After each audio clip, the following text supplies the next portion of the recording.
Hello students, आज हम एक नए टॉपिक की स्टार्टिंग करने जा रहे हैं जो कि मोस्ट इम्पोर्टेंट टॉपिक है। ओके, एग्ज़ाम के पॉइंट ऑफ व्यू से भी और नॉलेज के पॉइंट ऑफ व्यू से भी। तो बच्चों यहाँ पर क्या होता है कि इम्पल्स, ये हमारा आज का टॉपिक रहने वाला है। ओके, तो बच्चों इम्पल्स होता क्या है कि अगर किसी भी एक ऑब्जेक्ट पर स्मॉल टाइम इंटरवल के लिए अगर कोई मैक्सिमम फोर्स लग रही है तो हम उसको क्या बोलते हैं बच्चों? Impulse. Okay, once again I am repeating, अगर कोई एक ऑब्जेक्ट पर क्या होता है कि स्मॉल टाइम इंटरवल के लिए अगर कोई एक मैक्सिमम फोर्स लगती है तब हम उसको क्या बोलते हैं? इम्पल्स। ओके, तो बच्चों इम्पल्स को हम आई से रिप्रेजेंट करेंगे और इसको लिखेंगे force multiply by time. Okay, I is equal to F upon T, where F is the force. Okay, where F is the force and T is the time. So बच्चों जो impulse होगा इसकी unit क्या होने वाली है? Force की unit हो जाएगी न्यूटन और टाइम की यूनिट हो जाएगी second.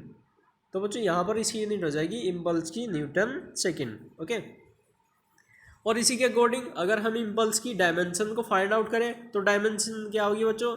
M L T minus two, M L T minus 2 force की हो जाएगी और बच्चों सेकेंड टाइम के लिए टी हो जाएगा। तो बच्चों यहाँ पर जो इसकी डायमेंशन आने वाली है बंद करके एम एल टी माइनस 1 आने वाली है। ओके, तो बच्चों इम्पल्स के बारे में हमने जाना कि अगर किसी भी ऑब्जेक्ट पर क्या होती है स्मॉल टाइम इंटरवल के लिए फोर्स लगती है हम उसको इम्पल्स बोलते हैं। इम्पल्स की यूनिट होती है न्यूटन सेकेंड और इम्पल्स की डायमेंशन होती है M L T minus 1। Clear?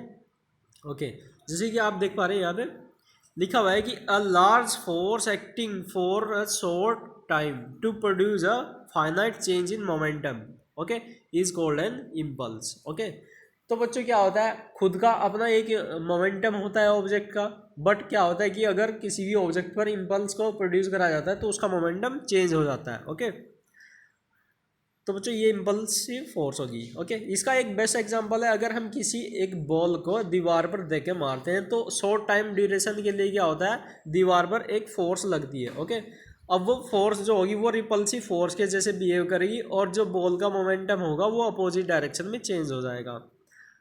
Okay students, तो उसको हम बोल देंगे इम्पल्सिव फोर्स। ये एक बेस्ट एग्जाम्पल है। ओके, या फिर हम अगर हम क्रिकेट की बात करें तो क्रिकेट में बच्चों क्या होता है, जो बैट्समैन होता है वो हिट करता है बॉल, और हिट करने से क्या होता है, बॉल का मोमेंटम एकदम से चेंज हो जाता है। ओके, आइए एक क्वेश्चन करते हैं हम अच्छा सा। ओके, तो बच्चों इसमें बोला गया है कि a batsman hits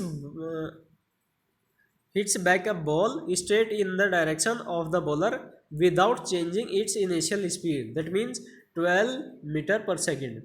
If the mass of the ball is 0.15 kg, determine the impulse imparted to the ball. Okay, assume linear momentum to the ball.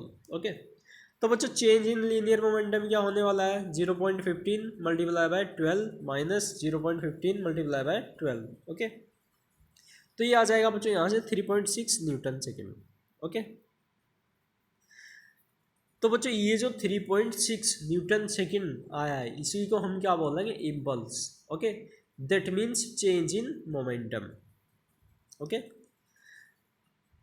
तो बच्चों ये कुछ एग्जांपल्स थे। ओके, यहाँ पर लिखा हुआ है कि this is an example where the force on the ball by the batsman and the time of the contact of the ball and the bat are difficult to know, but the impulse is readily calculated. Okay, तो बच्चों आज का हमारा ये topic impulse. Okay, next हम Newton third law of motion next lecture में पढ़ने वाले। ओके, इससे रिलेटेड। Okay, now thanks.